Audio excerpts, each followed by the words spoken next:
From towing towering oil platforms to road-ready space shuttles. Get your seatbelt strapped as we take a look at the largest things ever moved.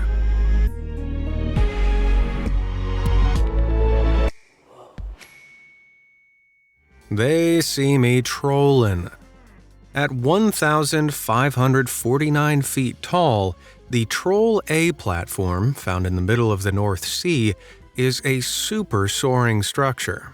In all, this platform, used to extract natural gas from the Troll gas field, measures around the height of Central Park Tower, the 15th tallest building in the world.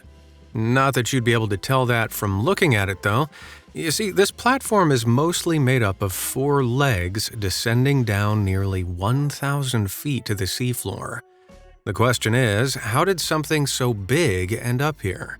This behemoth was constructed in a dock near the village of Vats on the western coast of Norway. After the legs had finished construction, they were filled with water until they were virtually submerged. Following this, engineers towed Troll A's platform over the legs. Once the platform was floating above the legs, the water was pumped out of the legs, gradually raising them out of the water and closer to the platform overhead. After all that, by May 1995, Troll A was finally ready for its journey. Now, those involved had the small task of getting the 1.2 million-ton structure from Vats to the Troll gas field, over 120 miles away. 10 tugboats had the unenviable task of towing the towering structure. Due to the sheer size of the operation, the tugboats, which were generating 130,000 horsepower, couldn't travel faster than 2 miles per hour. As a result, it took the boats no less than 7 days until they finally reached their destination.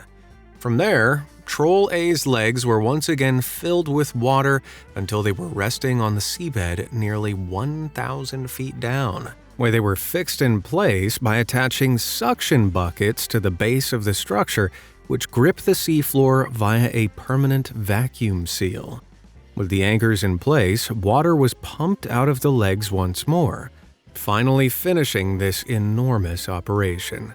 Now that's what you call a long haul. Supersized space shuttle. When you think of space shuttles, you probably conjure up images of rockets whizzing through orbit. But that's not always how these vehicles get from A to B. Take the Endeavour. From 1992 to 2011, the shuttle completed 25 missions, visiting faraway locations like the International Space Station and the Hubble Space Telescope. Yet the Endeavour's final journey wasn't quite so meteoric. Rather than paying one last visit to space, this rocket had to make the 9-mile journey from LAX Airport to the California Science Center. Sounds simpler than flying to space, right? However, weighing in at 86 tons, the shuttle was too heavy for a helicopter. Plus, it couldn't be dismantled without causing permanent damage to the vehicle. So, the California Science Center made the decision to shell out $10 million to transport the shuttle over land. Yep, the space shuttle was hitting the road. That came with another problem, though. At 122 feet long and 78 feet wide, the Endeavour wasn't exactly road-ready. Being so long and wide, there are a whole host of paths in Los Angeles that the space shuttle could never realistically travel through. Eventually, a 12-mile path was settled upon, with the Endeavour taking off at midnight on October 11, 2012. As well as choosing a route that avoided as many traffic signals and buildings as possible, 400 trees were chopped down to provide clearance for the old orbiter. For its ride, the 86-ton shuttle was loaded on top of 4 self-propelled modular trailers, or SPMTs for short. These multi-axle computer-controlled vehicles allowed precise maneuverability and stability while moving the shuttle through such a busy route. In all, it took 2 days to transport the orbiter to its new base at the California Science Center. And to think, this shuttle traveled over 17,000 miles per hour in space. Still, The effort to lug the literal 122-foot-long space shuttle through the streets of Los Angeles makes this one of the world's most mind-blowing transportation feats. Say hello to your next favorite collectible. The Bartholomew figurine is here. Made from a high-quality, soft PVC, he's sturdy and full of personality. The perfect desk companion ready to weigh down any of your pesky paper. But hurry, we've only made 500 of them. Best of all, you can get a 33% discount on different bundles of our best items this Black Friday week. That's a third off, a total bargain. All items are designed with love by us, and every purchase you make directly funds what we do here on this channel. So hurry up, don't miss out on this saving. Click the link on the screen or in the description to purchase this bundle of joy while stock lasts. Whopping whale. But it's not just enormous inanimate objects like space shuttles and oil platforms that have been part of mega moves. Back in January 1997, a week-old female gray whale was found stranded on the coast of Southern California. To save the critter, it was decided that she be brought into the SeaWorld San Diego to undergo rehabilitation. A group of seagoers hoisted the 14-foot-long, 1,670-pound heavy young whale onto a 24-foot truck, constantly dousing her in water to keep her hydrated. Following the lengthy 140-mile journey, the creature finally reached SeaWorld San Diego. After a year under SeaWorld San Diego's care, the whale, which had been named JJ, recovered well. Incredibly, she'd grown to 30 feet and managed to pack on 9 tons of weight. Delighted as her carriers must have been, it left them in a sticky situation. The plan was always to release JJ after she recovered. But how do you go about transporting a living being that's close in length and weight to a school bus? First up, JJ was scooped up from her tank in a custom-made sling, lifted by a crane and placed in a 40-foot water-filled foam-padded trailer. From there, a truck pulled the trailer from SeaWorld to the nearby harbor. There, JJ was transferred once more, this time to a 180-foot buoy tender, USCGC Conifer. That vessel then sailed her out into the waters of the Pacific before her stretcher was lowered down into the waves below. Once back in the ocean, JJ took a big breath before diving down and disappearing into the dark depths. Ugh, who knew that transportation efforts could make you so teary-eyed? Let's see what mammoth move is up next. Transformative transport. In 2017, McLaren Engineering Group embarked on their own trepidatious transport mission.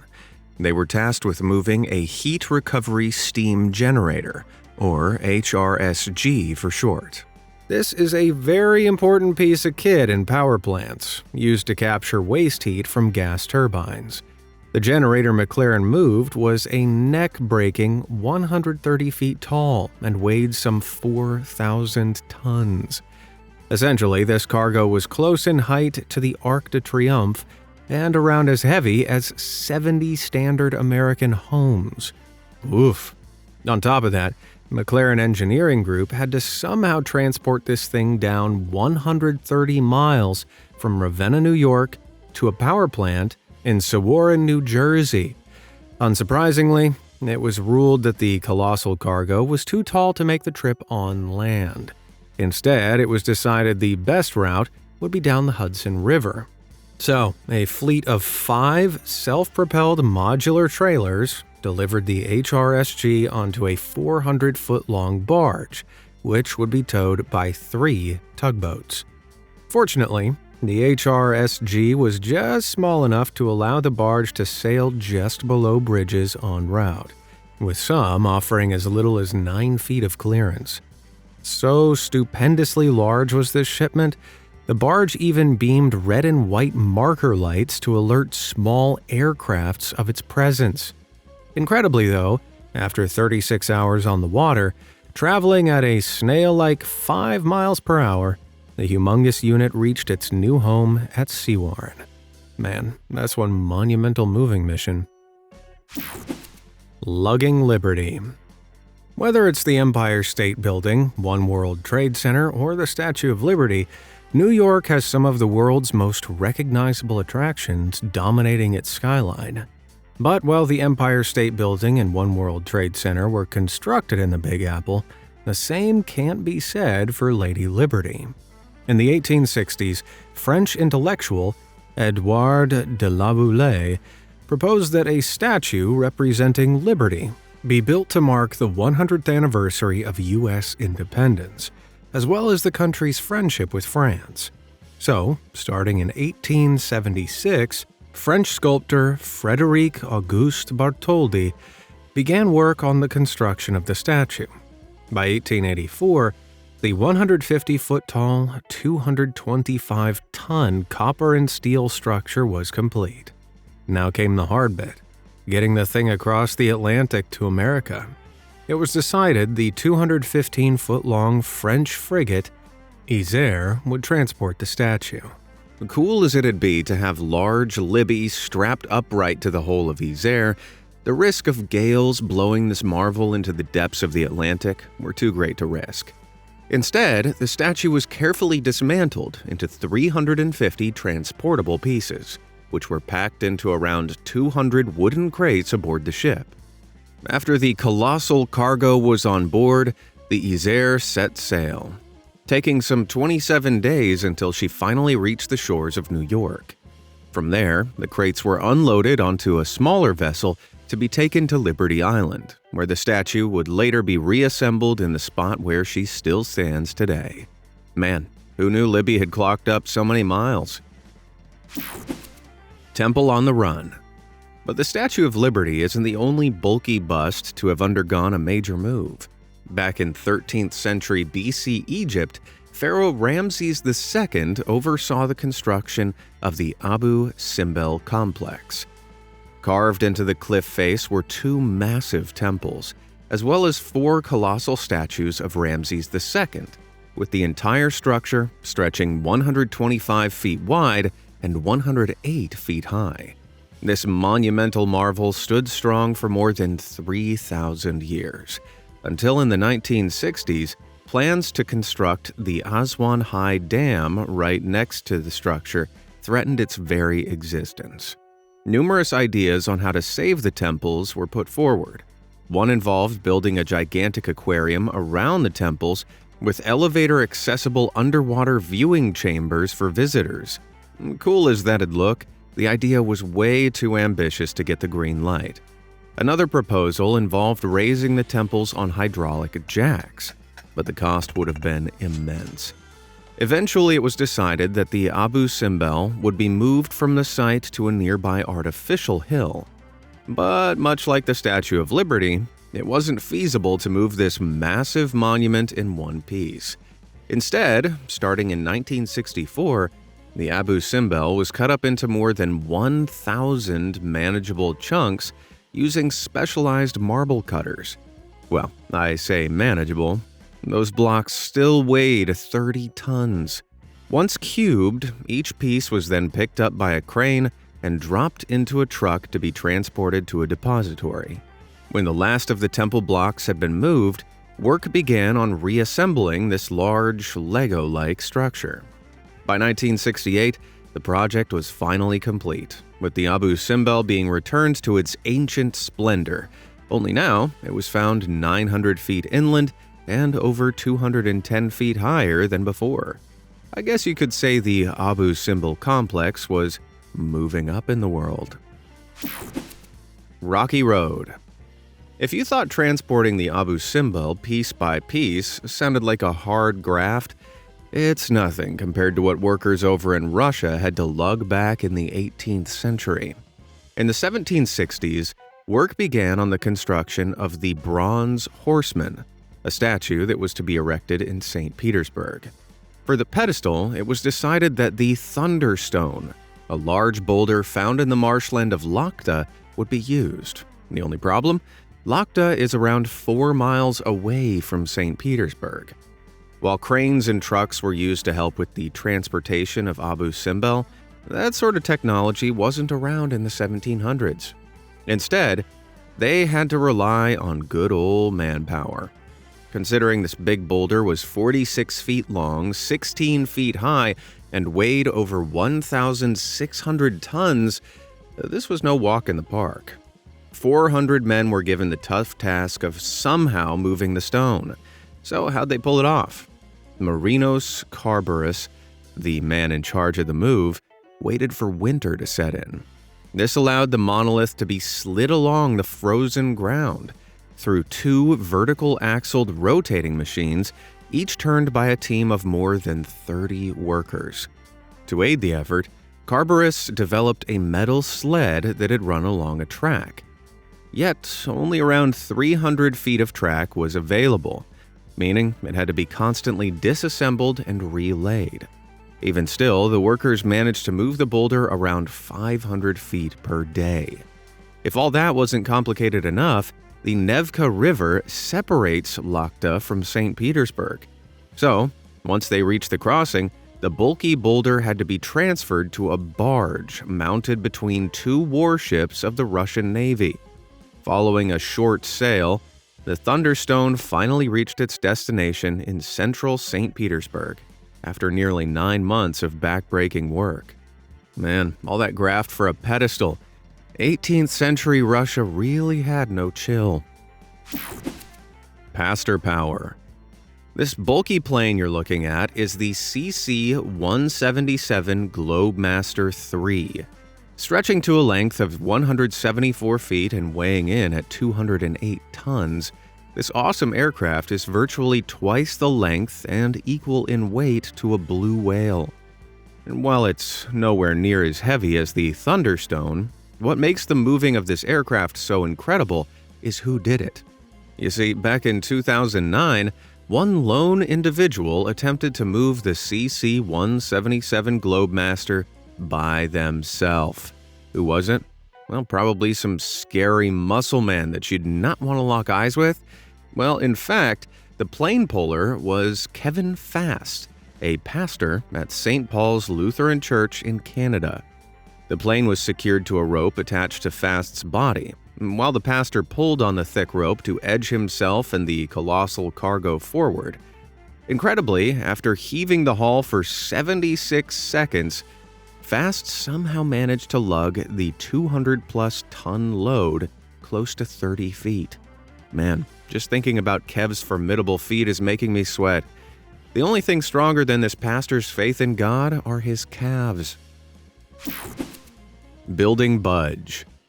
If you've ever moved home, you'll know how stressful the process of lugging all your belongings from place to place is.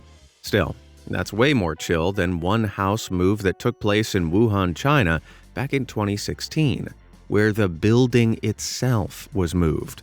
In fact, this wasn't even a house. It was the Hankou Yiyang Fire Association, a huge 3-story building reaching 111 feet tall and weighing in at a staggering 16,650 tons. In 2016, huge demolitions work were taking place in Wuhan. But as the Hankou Yiyang Fire Association was considered a historic building, it was decided it'd be relocated rather than removed. So, how'd they pull it off?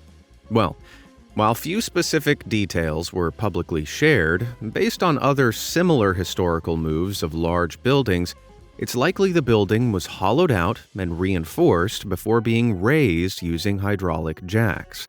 Once slightly elevated, it could then be slid across these 6 large concrete tracks, allowing the soaring structure to be rolled 118 feet down the road.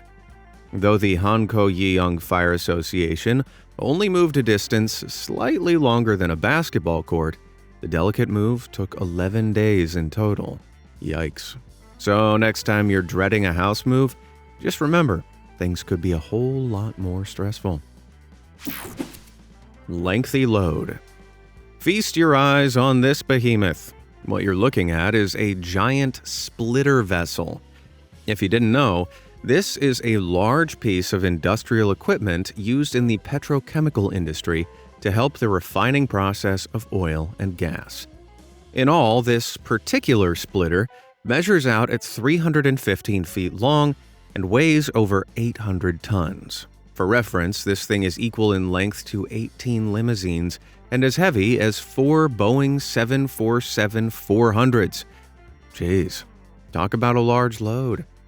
Traveling from Edmonton, Canada, the splitter was heading for the nearby Heartland Petrochemical Complex at Fort Saskatchewan, around 15 miles away. A simple journey under normal circumstances, but not when you gotta move such a sizable splitter. If that wasn't already challenging enough, the traveling time was in January, meaning they'd have to contest with skiddy surfaces as well.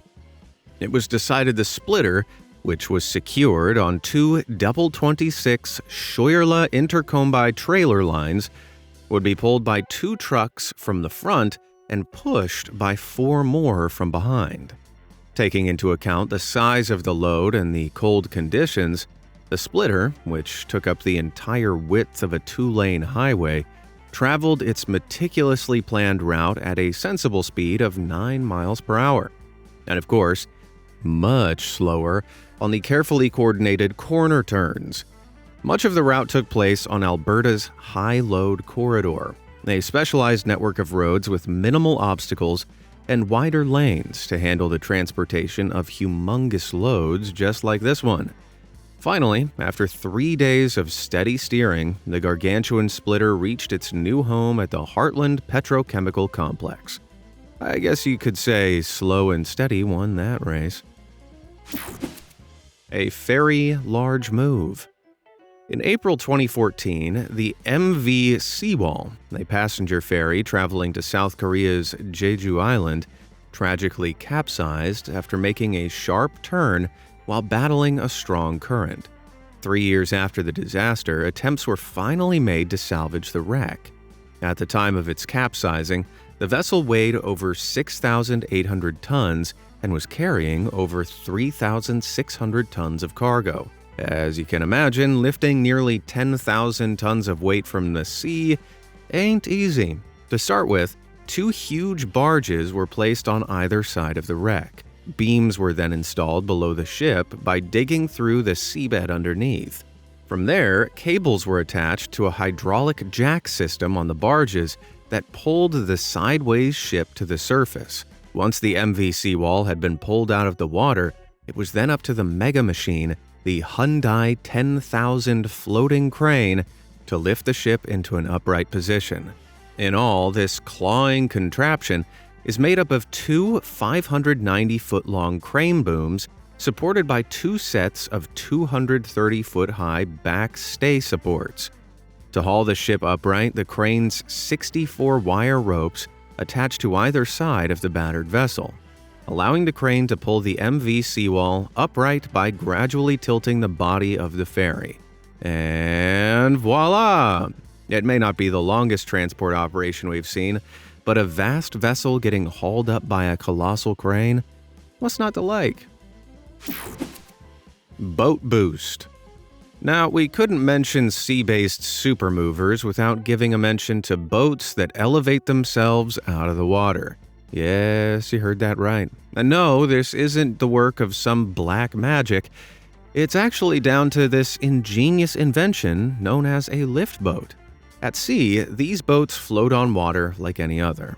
However, they're equipped with 3 or 4 long limbs known as pipe legs, which can extend down 220 feet deep into the water.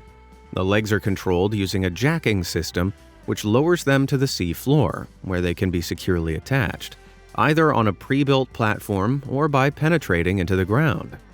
As well as that, the legs can be retracted and extended vertically, meaning the ship's hull that was once on the water's surface can be elevated to a heady height. Now, you're probably wondering why a ship needs to be hundreds of feet up in the air in the first place. Well, by raising the hull up out of the waves, lift boats are able to provide a stable platform for construction and maintenance work carried out on offshore oil and gas platforms. Yep, fair to say the awesome ascent of those vessels certainly makes them stand out. Big Bully. Found in the Gulf of Mexico, this humongous oil platform, known as the Bullwinkle, stands over 380 feet over the waves. Pretty impressive, isn't it?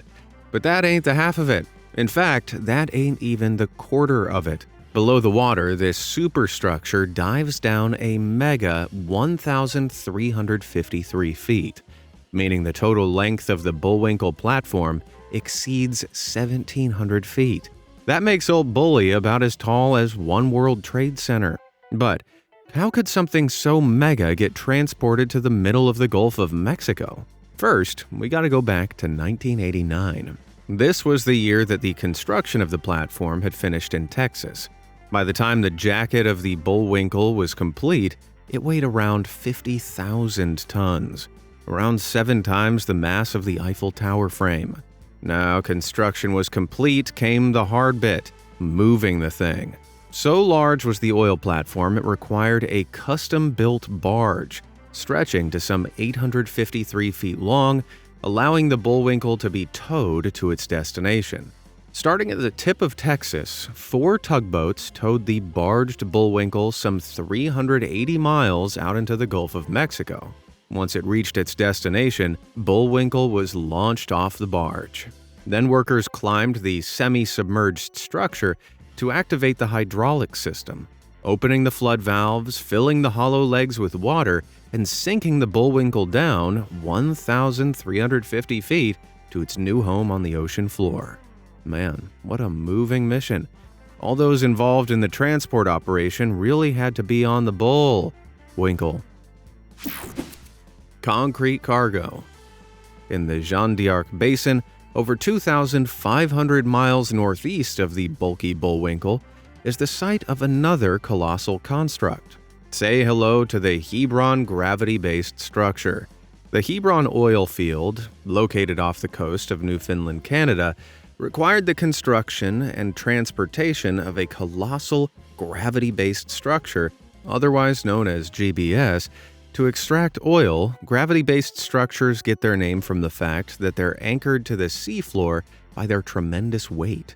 And this particular concrete behemoth would provide stability for the oil platform above. After construction of the Hebron GBS was complete in a dry dock, the structure reached a heady height of 390 feet. On top of that, Hebron GBS also consists of over 4.5 million cubic feet of concrete, enough to fill more than 50 Olympic swimming pools, meaning this titan clocks the scales at over 650,000 tons. So, how did something so dense end up 220 miles off the coast of Newfoundland? A whole lot of towing, that's how. In all, it took the might of several tugboats who managed to tow the GBS to its new home. Part of the design of the Hebron GBS included a caisson, a large, hollow, watertight structure that maintained the Hebron GBS's buoyancy as it towed out to sea. This being such a stupendously sized structure, the tugboats couldn't exactly race to their target.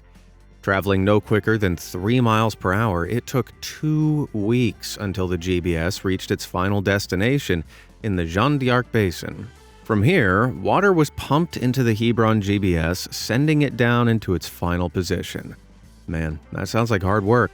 But considering the Hebron GBS now pumps out some 150,000 barrels of oil per day, this sounds like a mega move that paid off. H2Go. In January 2012, the land transport company Al Majdoui embarked on the most ambitious terrestrial transport operation ever attempted. They were tasked with moving a water desalination unit, a facility that turns salt water into drinking water. But this wasn't any old water desalination unit. Oh no. In total, the unit measures over 400 feet long, 110 feet wide, and 40 feet high, making it similar in size to a football field. Jeez. If that didn't sound massive enough, the unit also weighs a back-breaking 5,400 tons. As much as I'd like to say this uber-sized unit was lifted up and dropped to its destination by some humongous helicopters, this load was way too large for that. To start with, a 475-foot vessel transported the unit overseas from South Korea to a port of Ras Al Khair, in southeastern Saudi Arabia. From there, an SPMT equipped with 172 axles, 688 double-width tires, and a load capacity exceeding 7,300 tons was placed under the unit. After slowly rolling the structure off the boat, the SPMT now had the arduous task of transporting the large load from the port to the Ras Al Khair desalination plant over 4 miles away. But Al Majdoui's work wasn't done there. In total, they had to transport not 1, not 2, but 8 of these units to the Ras Al Khair desalination plant, meaning they moved well over 40,000 tons worth of water desalination units. Fortunately, all that hard graft worked out in the end. By the time the Ras Al Khair desalination plant was finished in 2014, it could turn salt water into 228 million gallons of drinking water per day. For context, that's enough to provide H2O for 3.5 million people. All that's left to say is, water! Whopping transport operation that was. Before you leave, here's a reminder to grab your Bartholomew figurine while you can. Stock is highly limited. And there we have it. Which of these mega moves amazed you the most? Can you think of any more mammoth transport missions yourself? Let me know down in the comments below, and thanks for watching.